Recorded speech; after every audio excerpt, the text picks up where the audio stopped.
Uncle, आपने अशर को देखा है कहीं? नहीं बेटा, देखा तो नहीं, लेकिन घर में ही होगा। घर में नहीं है, रूम में भी नहीं है, मैं सारा देख चुकी हूँ।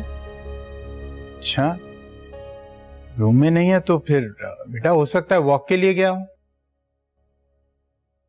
नहीं अंकल, वॉक के लिए भी नहीं गया, गाड़ी बाहर खड़ी है और दरवाजा भी अंदर से लॉक्ड है। ताई मेरी कॉल भी रिसीव नहीं कर रहा। अच्छा, चलो मैं देखता हूं।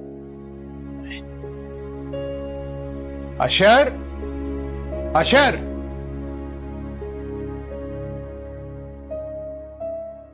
अशर,